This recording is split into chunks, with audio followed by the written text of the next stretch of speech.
안녕하세요. 오늘의 뉴스레터에 오신 걸 환영합니다. 모로코는 한국의 현대식 장갑차 레드백에 관심이 있습니다. 디펜스 애러빅. 아랍 국방매체 디펜스 아라빅이 지난 8월 30일 모로코가 레드백 장갑차에 관심이 있다고 보도했습니다. 이 매체는 그리스와 이탈리아를 포함한 관심이 있는 국가들이 호주에서 실시된 장갑차 결과를 기다리고 있다며 최종 계약에 따라 레드백 IFV 도입을 뒤이어 검토할 것이라고 밝혔습니다. 이미 중동 지역의 사우디와 UAE가 레드백에 대해서 관심을 보인 바 있는데 이제는 아프리카의 모로코까지 적극적으로 레드백 도입에 나섰습니다. 모로코가 레드백에 특히 관심을 보이는 이유는 모로코에서 사용하는 미사일이 호환될 수 있기 때문이라고 했습니다. 레드백은 모로코가 사용하는 이스라엘 라파엘의 스파이크 LRE 대전자 미사일과 미국산 대전차 미사일 자벨린을 장착할 수 있습니다. 모로코는 근래 들어 이웃국가 알제리와 분쟁을 겪으면서 군사력을 강화시키려 하고 있는데 지난해 K2전차 도입 협상을 시도했다는 보도가 나오기도 했습니다. 현대로템은 사막 환경에 현지화한 중동형 K2 맞춤형 버전을 만들었는데 섭씨 50도를 웃도는 중동의 폭염 속에서도 전차 운용이 원활하도록 엔진과 조종석 내부의 냉각 성능을 강화시켰습니다. 또한 전차 바퀴를 둘러싸는 궤도에는 특수 고무 재질로 고온에도 주행이 가능하고 전차 외관은 사막 지형에서 유리한 황색으로 도색했습니다. 이렇게 완성된 중동형 K2 전차의 사막이나 고온의 작전 환경을 가지고 있는 나라들이 탐을 내고 있습니다. 이미 레드백은 호주의 광활한 대륙에 맞춘 맞춤형으로 사막이 많은 호주 지형에서 임무를 완벽하게 수행할 수 있게 설계되어 중동이나 아프리카의 국가들에게 바로 수출할 수 있는 모델로 보고 있습니다. 독일 매체 독일 비즈니스 뉴스 DW에는 호주의 차세대 보병 전투장갑차 사업에서 독일 라인메탈의 링스가 탈락하고 한국의 레드백이 선택되었다는 것에 아주 큰 의미가 있다고 보도했습니다. 이 매체는 레오파드의 탱크를 생산하는 독일의 무기 제조회사 라인메탈이 우크라이나와 국제 경쟁에서의 손실로 인해 경이로운 무기 제조업체로서의 지위를 부분적으로 잃었다고 말했습니다. 라인메탈이 수십 년 동안 전 세계에서 수요가 있는 첨단 기술 무기들을 생산했지만 레오파드 1을 우크라이나로 보낸 것은 서방에서 전쟁의 전환점이 될 것으로 제시되었지만 결과적으로 그들은 자신을 증명하지 못했고 전장에서의 보고는 부정적인 인상을 남겼다고 했습니다. 당시 서방 언론들은 구식 러시아 무기가 독일의 기적의 무기와 경쟁할 수 없을 것이라고 전망했습니다. 그런데 이 매체는 미국의 제블린 미사일이나 하이마스 미사일 시스템과 달리 레오파드는 전투에서 자신을 증명할 수 없었다고 말했습니다. 또한 우크라이나에서 폐기된 서부 장비에 대한 보고가 증가하고 있다는 보고가 계속 나오고 한 뉴스 보도에 따르면 러시아 군인이 RPG-7 유탄 발사기에서 발사된 재래식 대전차 미사일을 사용하여 레퍼드 1을 파괴하는 데 성공했다고 보도되었다고 말했습니다. 우크라이나 정예병사가 운용하는 레퍼드 2는 수백만 달러에 이르지만 이를 파괴한 RPG 로켓의 가격은 500달러에 불과했습니다. 또한 독일 탱크도 지뢰에 의해 폭파되었는데 전장에서 나온 이 모든 소식은 우울한 인상을 준다고 말했습니다. 이 시점에서 DW에는 라인메탈에는 또 다른 문제가 생겼다고 했습니다. 한국 기업이라는 심각한 경쟁자가 국제시장에 등장했다는 것입니다. 이 매체는 독일 라인메탈의 링스 KF-41 보병 차량은 AS-21 레드백과 경쟁할 수 없었고 폴란드 계약은 서울로 넘어갔다고 표현했습니다. 그리고 라인메탈과 직접 경쟁하는 상황에서 호주와 인도도 한국 제품을 선호했다고 했습니다. 그런데 이 매체는 더욱 중요한 것은 한국은 고품질의 장비를 공급한다는 것뿐만 아니라 너무나도 빨리 대량으로 공급한다는 점이라고 지적했습니다. 반면 독일 회사는 공급망에 문제가 있어 우크라이나에 대한 군사 지원을 포함하여 생산에 지연이 발생하고 있다고 했습니다. 결국 DW에는 라인메탈의 전망이 그다지 좋아 보이지 않으며 기적의 무기 제조업체로서의 지위를 잃었다고 결론지었습니다. 이 독일 매체는 그동안 방산 시장의 강자였던 러시아와 독일의 무기들이 이번 우크라이나 전쟁으로 인해서 위상이 바닥으로 떨어지고 대신 이 무기들이 장악했던 시장을 한국산 무기들이 빠르게 점령하고 있다고 말했습니다. 독일은 1990년 통일 이후 방산에 대한 투자를 대폭 줄이면서 국방비는 GDP의 1%를 겨우 넘는 수준으로 독일 싱크탱크 IF형의 보고에 따르면 1990년과 2014년 사이에 국방비는 34%나 감소했다고 했습니다. 이렇게 줄어든 국방비로 자체적으로 전력도 약해졌지만 방산산업의 인프라도 줄어들면서 생산력도 낮아졌다는 것입니다. 결국 생산 인프라가 부족한 독일에서는 나이든 숙련된 장인들이 천천히 장비를 만드는 수준이 되었다고 했습니다. 그러기에 더욱 한국과 비교되었는데 이는 한국의 무기 공장을 취재한 미국 CNN의 기사에 모두가 놀랄 수밖에 없었습니다. 미 CNN은 지난해 말 한국의 무기 생산이 어떻게 이뤄지는지를 현지 취재를 통해 생생하게 보도했습니다. 먼저 방어를 염두에 두고 설계된 도시라는 제목으로 북한의 지속적인 공격 위협은 한국 현대 무기 산업의 요람인 남부 항구 도시 창원에 군수 생산 라인이 설립되었다고 했습니다. 이 도시는 자연 분지에 위치하고 있으며 사방이 산으로 둘러싸여 있어 방어하기가 더 쉽고 도시의 주요 도로인 창원대로에는 국가 비상시 활주로로도 사용할 수 있는 14.9km 9.25마일 구간이 있다고 했습니다. 남쪽 끝에는 1970년대에 건설된 창원국 가산업단지가 있으며 하나방산과 현대로템 공장이 있고 이곳에서 대포와 탱크가 조립라인에서 굴러다니고 있다고 표현했습니다. 이 기사의 가장 중요한 부분은 로봇으로 만드는 K9자 주포에 대한 기사였습니다. CNN은 창원에 위치한 넓고 현대적인 단지에서 하나의 로봇은 35일마다 한 대씩 K9포를 생산한다며 로봇과 인간의 조합이 7개 스테이션의 조립 라인에서 결합되어 최종적으로 47톤의 철강, 기계 및 전자제품이 만들어지게 된다고 했습니다. 2층이 넘는 높이의 로봇 한 대가 포탑을 용접하고 백열 절차의 밝기가 동굴 같은 조립 건물을 밝게 비춘다며 또 다른 로봇은 녹색으로 칠해진 강철에 구멍을 뚫어 사람 머리카락보다 얇은 100분의 1의 정확도로 작업을 진행하면서 자동으로 비트를 전환한다고 했습니다. 각 조립 스테이션에는 톨게이트가 있는데 마지막 정거장에는 K9의 주포의 정확도가 작업 공간의 맨 끝에 있는 목표물에서 테스트되는 보어 시닝이 있다고 했습니다. 그런 다음 완성된 장치는 성능 테스트를 위해 밖으로 나가서 최고 속도인 시속 67km 42mph로 근처에 포장된 도로를 따라 굉음을 내며 지면이 진동하게 한다고 했습니다. 그러면서 시험 운전자들은 트랙 위에 고무 패드가 콘크리트 위에 도넛을 남기고 트랙 위에 있는 주포를 한 방향으로 돌린다는 것입니다. 런던 왕립연합군 연구소의 지상전 선임연구원 잭 워털링은 한국이 완벽한 시험장이라고 말하며 여기에는 혹한의 겨울부터 장마철, 여름 더위가 섭씨 30도 이상에 이르기까지 다양하며 평탄한 지형과 산악 지형을 모두 갖고 있다고 말했습니다. 와틀링은 이것은 기후 조건 전반에 걸쳐 신뢰할 수 있는 차량을 보유한다는 점에서 매우 독특하고 복잡한 변수 세트라고 말했습니다. 그리고 이것이 외국 바이어들의 관심을 끌었다며 K9포가 시험되고 있는 곳에서 불과 몇 마일 떨어진 곳에 현대로템 공장에서 K2 전차가 시험을 치르고 있다고 했습니다. 이렇게 한국의 방산 공장을 엿본 미국 CNN의 기자들과 영국의 전문가는 로봇으로 정밀하고 빠르게 생산하고 극한의 상황에서 실험하는 장면에 감탄할 수밖에 없었습니다. 독일 매체 DWN은 기적의 무기라 불리던 독일산 무기가 치고 한국산 무기가 뜨고 있다며 기사에 이런 표현을 적었습니다. 바르샤바와 NATO 국가의 다른 동유럽 수도에서 많은 돈이 베를린을 우회하여 서울로 직행합니다. 약 2년 전 대한민국을 강타했던 요소수 대란을 기억하실 겁니다. 한국의 관세청에 해당하는 중국 해관총서가 29종의 비료 품목에 대한 수출 검역 관리 방식을 변경한다고 공고했는데 그간 별도의 검사 없이 수입할 수 있었던 요소, 칼륨, 인산 등 29종의 비료 품목을 검역에 통과해야 수출할 수 있다는 조치였죠. 사실상 수출을 통제하겠다는 공고가 발표됐을 때 농업 분야가 큰 타격을 입을 것으로 예상됐으나 이 공고는 생각지도 못한 운송업 분야에 영향을 미쳤습니다. 주로 디젤차나 화물차에 발생되는 환경오염의 주범, 질소산화물을 정화시키기 위해 몇 년 전부터 요소수를 의무적으로 탑재하기 시작했는데 1년에 한 번씩 교체해야 하는 요소수가 부족해지면 차량에 경고등이 뜹니다. 일부 차량은 아예 시동이 걸리지 않도록 설계되어 있었죠. 이 요소수가 부족해지면 한국에는 심각한 문제가 생깁니다.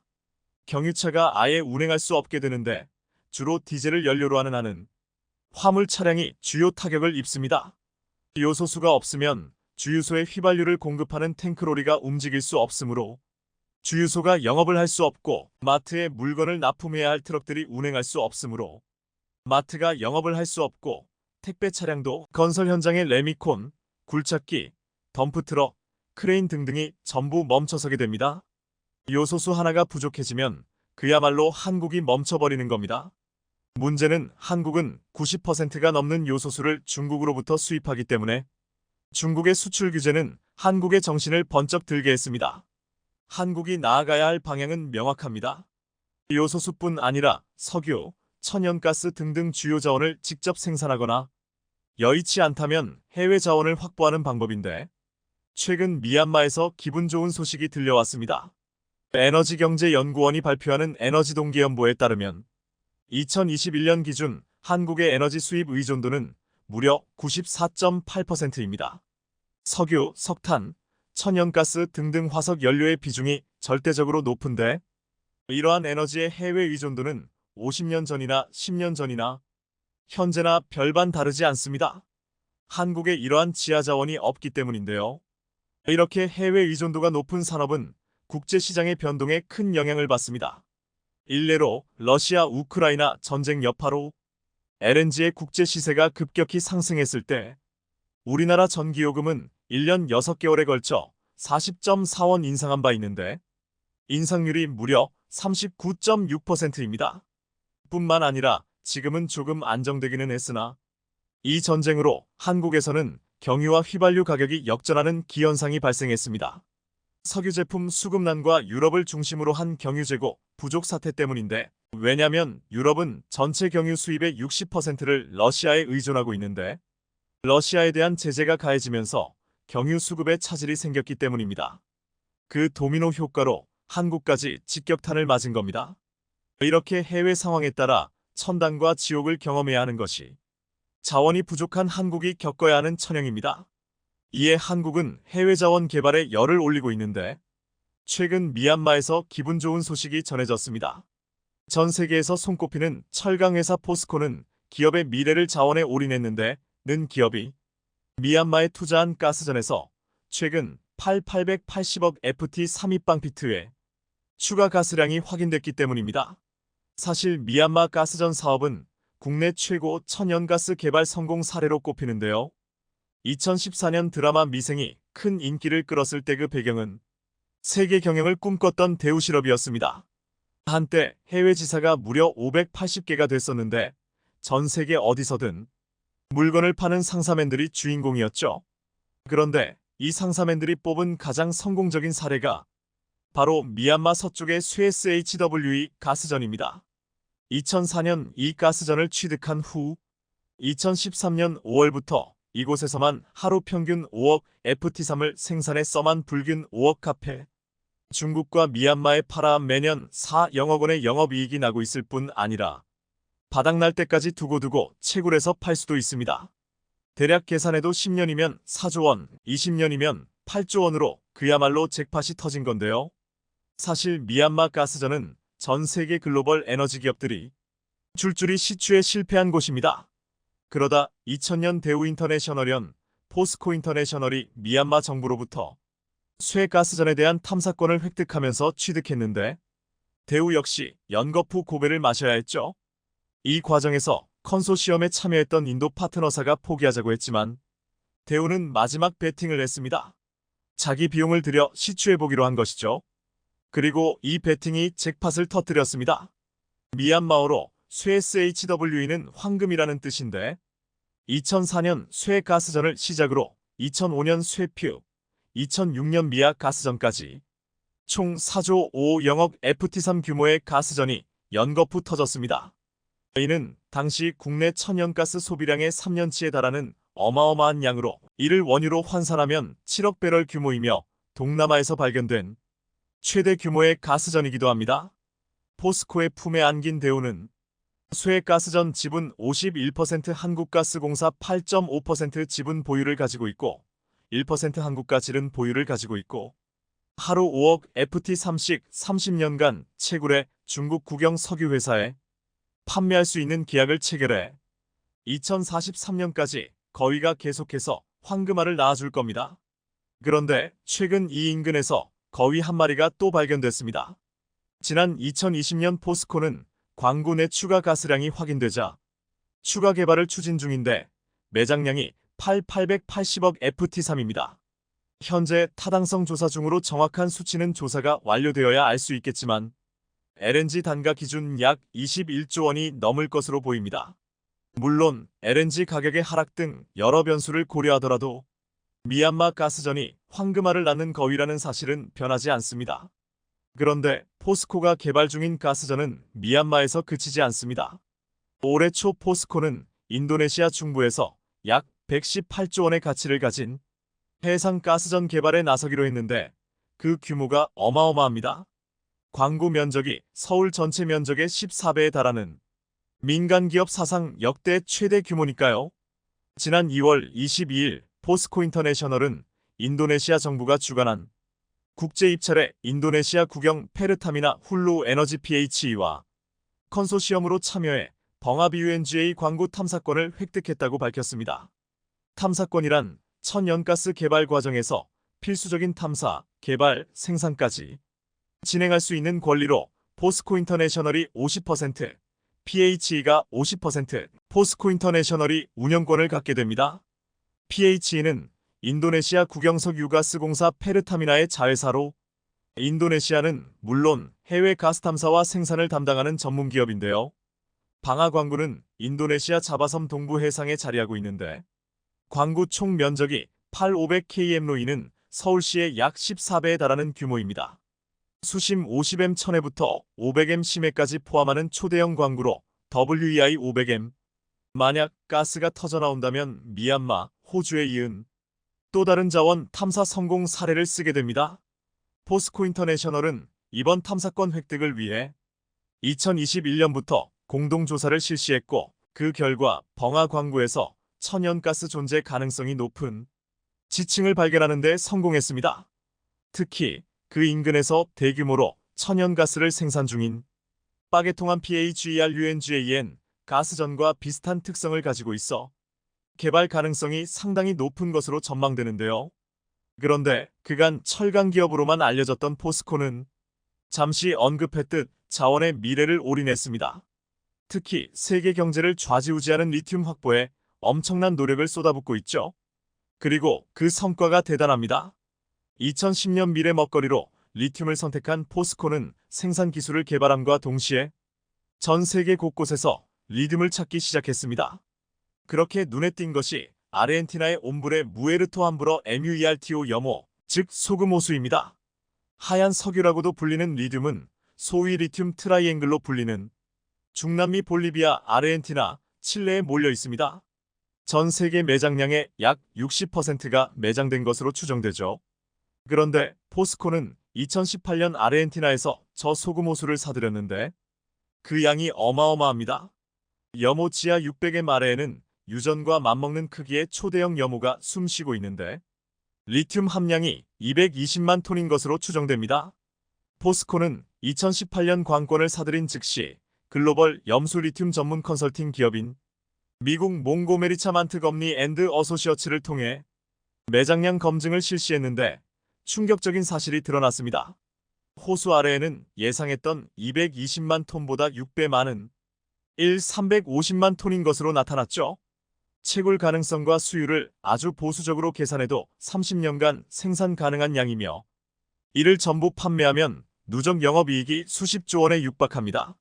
인수할 당시 319억 원에 불과했던 호수의 가치는 리튬 가격이 폭등하면서 200배 가까이 뛰었죠. 이에 작년 3월 1조 700억을 투자해 연간 25영톤 생산 가능한 당산 가능한 염수 리튬 공장 1단계를 착공했고 8개월 뒤에는 1조 4영억을 추가로 투자해 생산 능력을 늘렸습니다. 올 6월에는 2단계 상공정에 착공한 것으로 알려졌죠. 이 염호에서 생산되는 리튬으로 생산 가능한 전기차가 무려 4억 대입니다. 2022년 한 해 전 세계에서 판매된 전기차가 800만 대로 알려졌는데 얼마나 대단한 가치를 지닌 호수를 인수한 것인지 감이 오시죠? 더 놀라운 것은 농도입니다. 소금물 1리터에 얼마나 많은 리튬이 함유됐는지로 그 품질을 결정하는데, 옴브레 무에르토 염호에는 리터당 921mg를 함유해 리튬 트라이앵글 지역뿐 아니라 전 세계에서 가장 높은 수준으로 알려졌는데요. 어쨌든 포스코는 현재 수산화리튬의 원료인 탄산리튬을 생산하는 상공정을 아르헨티나에 수산화리튬을 직접 생산하는 하공정을 국내에 두기로 결정하고 지난 6월 선남 율존 산업단지에서 착공했습니다. 국내 최초 2차 전지 소재용 수산화리튬 공장이죠. 이로써 연간 25영톤 규모의 2차 전지용 수산화리튬을 생산해 2028년까지 리튬 생산을 최대 10만 톤까지 확장시킨다는 것이 포스코의 큰 그림입니다. 과연 포스코가 미래 먹거리로 선택한 자원은 어떤 결과를 가져오게 될까요? 이스라엘과 팔레스타인 무장정파 하마스의 일시휴전이 끝나면서 전쟁의 불안감이 다시 고조되고 있는 가운데 사실 중동 전쟁은 역사적으로 이러한 긴장 상황이 지속될 수밖에 없는데요. 때문에 중동 시장은 방산 블루오션으로 떠오르고 있으며 이러한 점은 전 세계 방산 업계에서 이름을 날리고 있는 한국에게는 대오제가 되고 있는 상황입니다. 실제로 지난달 13일 마무리된 중동 최대 전시회인 두바이 에어쇼에선 국산 기동 헬기 수리온과 소형 무장 헬기 LAH가 고난도 기동을 선보이며 중동 현지 방산 관계자들로부터 열띤 환호를 받기도 했습니다. 현재까지 사우디아라비아 UAE에서 강한 수출 청신호가 나오고 있어 중동 지역이 제2의 방산 대박 시장이 될 가능성이 커지고 있다는데 자세히 알아보겠습니다. 지금 전 세계 시선은 중동에 쏠려 있다고 해도 무방합니다. 팔레스타인 무장정파 하마스의 이스라엘 기습으로 발발한 전쟁이 계속 이어지면서 중동 지역의 위기감이 고조되고 있는 상황이지만 사실 양측의 충돌은 끝없이 이어져 왔습니다. 아니 거의 매년 벌어지는 충돌 스토리에 세계가 이미 익숙한 상황입니다. 그 이유는 중동이 다양하고 복잡하기 때문인데 실제로 민족과 종교, 종파가 서로 달라 국가 간 이해관계나 진위를 파악하기 어려울 정도입니다. 때문에 우리는 중동을 석유와 천연가스로 막대한 오일 달러가 넘치는 곳으로 국익에 중요하다고 인식하고 있지만 한편으로는 배타적 태도를 취하고 있기도 합니다. 하지만 앞으로는 중동을 새로움이 꿈틀대는 지역으로 바라볼 필요가 있는데요. 현재 아랍에미리트와 사우디아라비아는 보수적인 이슬람 체제에서 벗어나기 위해 파격적인 개혁을 추진하며 중동에 자극을 주고 있으며 방산 분야에서도 기회가 많이 엿보이기 때문입니다. 특히나 사우디는 국방 예산 규모가 세계 3위에 이를 정도로 막대하고 전 세계 거의 모든 첨단 무기를 휩쓸어 수입하는 엄청난 큰 손입니다. 그런데 정말 믿기지 않겠지만 사우디는 낙후된 예멘 후티 반군을 상대로 9년씩이나 고전하고 있는데요. 오히려 예멘 후티 반군에 연전 연패하며 사우디 국경에서 밀고 올라오지 못하게 방어를 하고 있는 상황으로 알려져 충격을 주고 있습니다. 사실 현재 사우디는 27만 명에 달하는 대부분 병력을 용병에 의존하고 있는데 파키스탄, 아프리카 수단 등 사우디 주변 극빈국에서 넘어온 용병들이 국방을 담당하고 있습니다. 이런 기이한 일이 벌어진 건 1938년 사우디의 석유가 발견된 이래로 세계 최대 산유국으로 군림하면서 국민들이 국방에 무관심하게 됐기 때문입니다. 군사력 강화를 위해 징병제 실시를 수차례 검토했지만 모두 국민들의 엄청난 반발로 번번이 실패하고 말았고 결국 용병들에게 병력을 의지할 수밖에 없게 된 겁니다. 이런 이유로 인해 2019년에는 예멘 후티 반군이 사우디군 2,000여 명을 포로로 잡았다며 동영상을 공개해 국제적 망신을 당하기도 했는데요. 이뿐 아니라 전투 도중 장갑차가 후진하다가 아군 차량을 들이받거나 값비싼 에이브럼스 전차를 적진도 제대로 탐지해보지 않고 돌진하다 한꺼번에 10대 이상 잃은 경우도 있습니다. 제대로 된 작전이나 전략 없이 무작정 물량 공세만 펼치다가 제대로 된 공격도 하지 못하고 큰 손해만 입은 겁니다. 결국 제 아무리 최첨단 무기를 들여오고 막대한 돈을 지급해도 싸울 의지가 없는 군대가 승리하긴 어렵다는 교훈을 주고 있는 겁니다. 사우디 정부도 오합지졸 군대를 어떻게든 개혁해보려 노력하고 있지만 쉽지 않은 상황이라 그래서 한국을 선택한 건데요. 실제로 지난달 중순 사우디가 갑자기 포병을 동원해 예멘의 북부 사다 지역을 먼저 폭격하는 이전과 아주 다른 상황이 펼쳐졌습니다. 현지 매체에 따르면 사우디군은 이날 아침 대구경 포탄 수십여 발을 발사해 사다 일대를 집중 포격한 것으로 전해졌습니다. 예멘 북부의 교통 요충지인 사다 지역은 오랫동안 계속된 사우디와 전투로 후티 반군 주력 부대가 대거 주둔하고 있는 곳으로 후티 지상군은 물론 항공 전력과 미사일 부대도 사우디를 공격하기 위해 이 일대에 배치된 상태입니다. 과거와 같으면 예멘의 기습이 언제 있을까 전전긍긍하기만 했던 사우디였을 텐데 뜬금없이 선 공격을 퍼부으면서 평소와 다른 모습을 보인 겁니다. 그런데 알고 보니 사우디가 이번에 예멘을 포격할 때 사용한 무기는 다름 아닌 한국의 다연장 로켓 천무였는데요. 사우디는 그동안 후티 반군을 공격할 때 전투기 공습을 선호했지만 이번 공격은 공군이 아니라 포병이 수행했고 국경에서 40km 이상 떨어진 지역을 타격했습니다.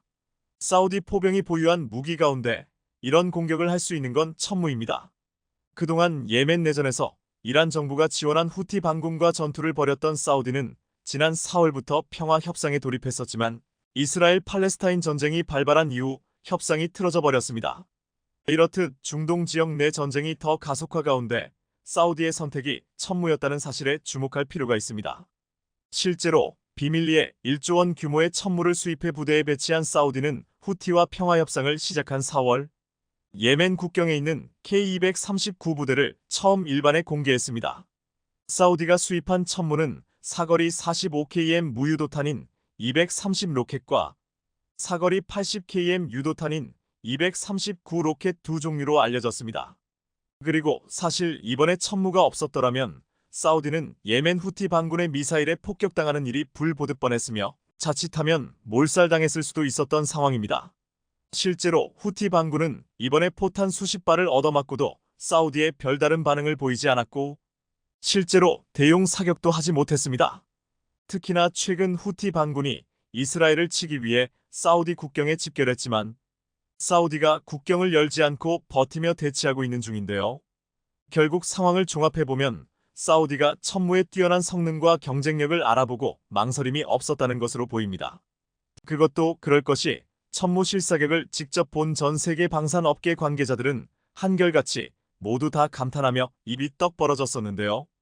앞서 호주에서 진행된 2023 탈리스만 세이버 훈련에서는 천무 실사격 시연을 본 호주의 포병 장교들, 군 당국 관계자들은 탄성을 자아내며 천무야말로 미국 주도의 지대함 타격 작전에 기여할 수 있는 무기라고 평가했었습니다. 천무는 최대 사거리 45km의 230 무유도 로켓 12발과 최대 사거리 80km 이상의 로켓 12발을 탑재해 미국의 하이마스와 비교되는 무기체계로 대함저지 사격용으로도 사용될 수 있습니다. 천무는 하이마스보다 10km 더 가고 로켓도 6발이나 더 탑재해 위력이 상당하지만 가격은 비교가 안 될 정도로 저렴해 많은 전 세계 국가들이 군침을 흘리고 있는 상황입니다. 천무는 기동성이 우수한 데다 하이마스보다 다양한 탄약을 더 많이 운용할 수 있습니다. 자동화된 사격 통제 장치를 갖춰 발사 준비 시간과 사격 후 진지 이탈 소요 시간도 짧은데 다연장 로켓으로 치고 빠지는 전술을 구사할 수 있는 겁니다. 이런 이유로 폴란드형 천무는 작년 10월 기본 계약을 체결한 후 9개월도 채 지나지 않아 생산되면서 곧바로 폴란드에 실전 배치되기도 했는데요. 앞서 말씀드렸던 것처럼 원래 천무는 최대 사거리 80km 미사일을 발사할 수 있는데 이번에 사거리 290km의 KTSSM-2가 탑재되면서 더욱더 강력한 무기로 진화했습니다. 때문에 폴란드에서는 북한을 초토화시키려고 개발한 KTSSM-2를 탑재한 천무만이 살 길이라는 평가가 나옵니다. 실제로 폴란드가 천무 KTSSM-2를 선택한 건 게임 체인저가 될 수 있을 만큼 강력한 무기체계이기 때문입니다. 특히나 서방 진영에서 이런 장거리 유도미사일 체계를 생산할 수 있는 곳이 한국이 유일한 상황인데다 한국은 천무를 활용한 다양한 탄두를 탑재한 미사일을 다수 가지고 있다는 엄청난 경쟁력을 보유하고 있는 상황입니다. 실제로 이 가운데에는 에이테크მს와 함께 거론되고 있는 KTSSM가 있습니다. KTSSM의 특별함은 일반적인 고폭탄뿐 아니라 열압력탄을 탑재하는 방식이라는 점으로 파편이 거의 없어 구조물을 파괴시키는데 아주 효과적으로 알려졌습니다. 이런 KTSSM은 엄청난 위력에도 불구하고 발당 8억 원으로 가성비가 매우 훌륭한 것으로 전해지는데 천무를 더욱더 빛나게 해주고 있는데요. 더구나 천무는 보병 휴대용 장비인 형궁처럼 쉽게 유통될 수 있는 무기가 아니지만 사우디는 물론 UAE에서도 기존 다연장 로켓 장비를 뛰어넘는 성능과 신뢰성으로 큰 호평을 받고 있는 중입니다.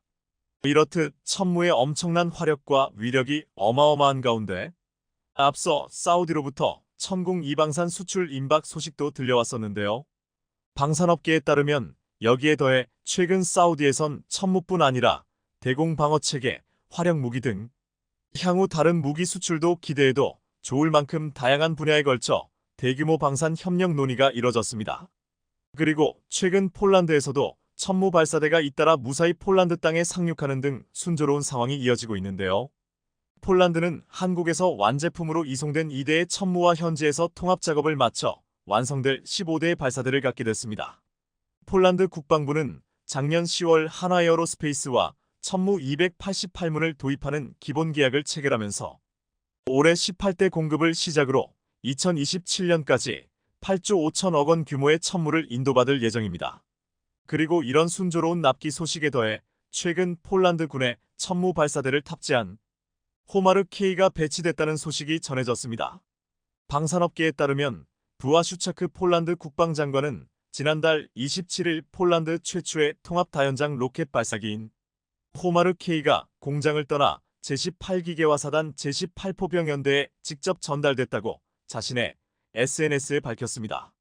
폴란드 군에 배치된 호마르 K는 지난달 2일 쫄란드에 도착한 발사대 1개와 발사대 모듈 4개를 폴란드제 옐츠 8X8 차체를 결합한 것인데요. 천무가 폴란드에 이어 중동 지역에서 성공적인 데뷔전을 치르고 세계 최강 다연장 로켓 시스템으로 입소문을 타 추가 수출의 물꼬를 틀 수 있길 기대해보겠습니다. 지난 8월 중국의 기술기업 화웨이는 7나노급 애플리케이션 프로세서를 장착한 최신 스마트폰을 공개했습니다. 중국은 반도체 자립을 이뤄낸 것이냥 의기양양하게 화웨이의 최신 스마트폰을 마음껏 홍보했습니다. 미국은 깜짝 놀랐습니다. 그렇게 수많은 반도체 제재를 했는데 대체 어떻게 화웨이가 첨단 AP를 장착한 최신 스마트폰을 출시할 수 있었는지, 자기들이 했던 그 많은 제재들이 거의 효과가 없었다는 말인가 망연자실한 표정이었습니다. AP는 스마트폰의 두뇌 역할을 하는 시스템 반도체입니다. 최신 스마트폰을 내놓으려면 다양한 첨단 부품이 필요한데 화웨이는 이걸 대체 어떻게 구한 것일까요? 화웨이는 정말 미국의 제재 벽을 뚫고 반도체 자립을 이뤄낸 것일까요? 지난 8월 말 중국의 기술기업 화웨이는 플래그십 스마트폰 메이트 60 프로를 출시하자 미국의 대중국 반도체 제재에 참여했던 서방 국가들은 깜짝 놀랐습니다. 화웨이가 첨단 반도체 칩이 들어간 최신 스마트폰을 출시한 게 사실이라면 사실상 미국과 서방 국가들이 합심해서 대응했던 각종 기술 제재는 유명무실했다는 것을 입증하는 것이기 때문입니다. 각종 매체들이 화웨이가 내놓은 최신 스마트폰에 네덜란드 반도체 장비 업체 ASML에서 만든 심자 외선디 UV 장비를 활용해 SMICOI 생산한 반도체를 탑재했다고 보도하자 불쾌한 듯 미국 상무부 장관은 이렇게 말했습니다. 매우 우려스럽다. 미국을 보호하기 위해 앞으로 우리는 가장 강력한 조치를 취할 것이다. 왜 이렇게 미국이 불쾌해하고 이것이 뉴스가 되었는가 하면 그간 화웨이는 미국의 통제로 오지 칩을 구매할 수 없게 된 뒤 3년 가까이 오지 스마트폰을 시장에 내놓지 못했는데 갑자기 첨단 반도체 칩이 들어간 폰을 출시했다고 발표했기 때문입니다. 미국의 제재는 강력했습니다. 화웨이가 신제품을 출시한 건 2020년 10월 발표한 메이트 40 시리즈에 대만 TSMC가 만든 5나노 공정 프로세서 기린 9000을 사용한 것이 마지막 오지 스마트폰이었습니다. 그런데 최신 스마트폰 메이트 60 프로에 자체 개발한 7나노 오지 칩셋을 적용했다니 미국과 서방국들이 놀랐던 것인데요. 7나노 공정 이하의 반도체 칩은 중국한테는 반입이 금지된 극자외선 UV 장비 없이는 생산하기 어렵다는 게 업계의 정설이었기 때문입니다. 충격을 받은 미국은 이후 네덜란드 정부와 협력해 더욱 더 네덜란드 ASML의 첨단 장비가 중국으로 흘러들어가지 못하도록 고삐를 쬐었고 엔비디아의 첨단 AI 반도체가 행여 중국으로 들어갈까 강력히 규제했습니다. 그런데 새로운 사실이 밝혀졌습니다. 화웨이가 첨단 반도체를 탑재했다는 그 메이트 60 프로를 자세히 뜯어보니 중국이 자체 생산했다는 7나노 반도체는 예상대로 7나노스럽지 않은, 아니 그보다 한참 부족한 성능이 드러난 것입니다. 사실상 가짜 반도체라고 볼 수 있습니다. 얼마 전 미국 IT 전문지 톰스 하드웨어는 12월 18일 화웨이의 최신 스마트폰 메이트 60 프로에 들어간 기린 9000S AP와 미국의 제재 이전에 대만 TSMC에 맡겨 생산했던 AP 기린 9000의 성능 검사 결과를 공개했습니다. 검사 결과 화웨이의 스마트폰에 탑재된 AP의 성능은 미국의 제재 이전, 그러니까 2020년 화웨이가 대만 TSMC에 위탁해 제조했던 5나노급 AP보다도 성능이나 전력 효율이 크게 떨어지는 것으로 드러났습니다. 한마디로 3년 전 제품보다 못하다는 것이었습니다. 일반적인 정보 처리 능력은 메이트 60 프로에 들어간 AP가 제재 이전에 탑재한 것과 비슷하거나 일부 나은 것으로 나왔습니다. 반면 그래픽 처리 능력은 검사 프로그램에 따라 2033%가량 뒤처진다는 평가가 나왔습니다. 전력 효율도 10%가량 떨어졌습니다. 눈에 띄는 비교는 화웨이의 메이트 60 프로에 들어간 AP와 삼성 갤럭시 S21에 들어간 AP인 퀄컴 스냅드래곤 888을 비교했더니 3년 전 나왔고 삼성 갤럭시에 탑재된 스냅드래곤 8880L 최신 폰이라고 자랑하는 화웨이의 메이트 60 프로에 들어간 AP보다 성능이 좋았다는 사실입니다. 따라서 화웨이가 최신 폰이라고 내세운 스마트폰은 중국 내에서는 애국심의 호소에 팔 수 있겠지만 해외에서는 더는 삼성전자나 애플의 경쟁 상대가 아니라는 얘기였습니다. 더 큰 문제는 화웨이 폰에 탑재된 AP는 중국 반도체 위탁 생산업체인 SMIC가 7나노 공정으로 제조했는데요. 7나노급 이상 첨단 반도체를 만들려면 네덜란드 ASML사가 공급하는 극자외선 UV 노광 장비가 필요한데 중국은 미국의 제재로 이 장비를 살 수 없다 보니 이전 단계 설비인 심자외선 DUV 노광 장비로 7나노 칩을 만드는 공정을 채택했습니다. SMIC가 스카우트한 대만 TSMC 출신 기술자들이 이 기술 개발을 주도했다는 것도 밝혀졌는데요. 하지만 수준이 떨어지는 심자외선 DUV로 7나노 반도체를 만들려면 공정이 아주 복잡하다는 단점이 있습니다. 파이낸셜 타임스 FT는 극자외선 UV로 7나노 반도체를 제조할 때는 공정이 7단계인데 이전 단계 설비인 심자외선 DUV를 이용하면 34단계 공정이 필요하다고 보도한 바 있습니다. 하지만 여기서 끝이 아닙니다. 더 큰 문제는 불량률이 높다는 점입니다. 시험 생산 단계에서 화웨이 메이트 60 프로의 기린 9000S의 수율은 30% 수준이었습니다. 쉽게 말해 100개를 만들면 30개 정도만 정상 제품이라는 뜻입니다. 이런 수준인데도 중국 반도체 업체들은 우물 안개구리처럼 서로 헐뜯기에 바쁩니다. 최근 화웨이와 샤오미는 폴더블 힌지 기술을 놓고 서로 상대방이 자기 것을 베꼈다며 특허권 공방을 벌이느라 여념이 없습니다. 중국은 막대한 세금으로 화웨이와 샤오미 등을 지원하면서 반도체 약진 운동을 펼쳤지만 이런 방식으로는 도저히 한국과 대만을 따라잡을 수 없습니다. 고육지책으로 중국은 2020년 미국의 반도체 제재가 시작되자 DUV 장비 신제품과 중고제품, 각종 부품, 원재료 등을 최대한 사모았고 이렇게 모은 장비와 원재료로 7나노급 반도체를 만들어냈는데요. 하지만 전문가들은 이렇게 전망합니다. 고장이 나도 고칠 부품이 부족하고 AS도 불가능해질 것이다. 더구나 그동안 사모은 부품과 원재료도 23년이면 재고가 바닥날 것이다. 즉, 미국의 대중국 반도체 제재가 효과가 없었던 게 아니었습니다. 이 같은 검증 결과에 가장 안심한 곳은 미국이었습니다. 미 상무부는 하원 청문회에서 화웨이의 칩은 성능과 수율 측면에서 시장 기준에 못 미치는 제품이다. 수년 전 자사 제품에 장착한 칩보다 성능이 떨어진다. 고 평가절하했습니다. 결국 미국이 제재를 풀지 않는 한중국의 반도체 자립은 사실상 불가능한 도전이 될 것으로 보입니다. 반면 한국은 반도체 분야에서 최근 엄청난 성과를 거두었습니다. 특히 올해 국내 AI 반도체 스타트업들은 글로벌 시장에 뜨거운 관심을 받았습니다. 리벨리온 사피온 퓨리오사어, 디벡스 모빌린트 등 국내 AI 반도체 스타트업들은 벤치마크 테스트 등을 통해 뛰어난 성능을 입증해왔고 GPU에 대항할 수단으로 NPU, 즉 신경망 처리장치 개발에 주력하고 있습니다. NPU는 컴퓨터가 데이터를 학습하고 자동으로 결과를 계산하는 머신러닝에 특화된 칩인데요. GPU와 같은 범용성은 갖추지 못했지만 데이터 연산 효율성이 높다는 장점이 있습니다. 한편 미국은 한국과 손을 잡고 화웨이를 비롯해 중국의 기술 기업들에 대한 새로운 수출 통제를 시작하려 하고 있습니다. 12일 워싱턴 DC에서 열린 한미 경제안보 컨퍼런스 기조연설에서 엘렌 에스테베스 상무부 산업안보차관은 이런 발언을 했습니다. 기존의 수출 통제 체제가 기술이 발전하는 속도를 따라가지 못하고 있기 때문에 새로운 체제를 만들어야 한다. 미국과 동맹국들은 적들로부터 어떻게 기술을 보호하고 어떻게 수출 통제를 구축할지에 대해 논의 중이다. 기술이 적국으로 넘어가지 않도록 하기 위해 전보다 더 수출 통제를 강화하겠다는 이야기입니다. 이 말은 곧 화웨이 등 중국 기업들이 새로운 기술을 따라오지 못하도록 더욱 더 엔비디아 반도체 등 핵심 부품에 대한 수출 통제를 강화하겠다는 뜻으로 읽히고 있습니다. 그런데 이때 한 기자가 한국도 새로운 수출 통제에 대한 논의를 하는 동맹에 포함되느냐? 는 민감한 질문을 던졌습니다. 그러자 미 상무부 에스테베스 차관은 이렇게 말했습니다.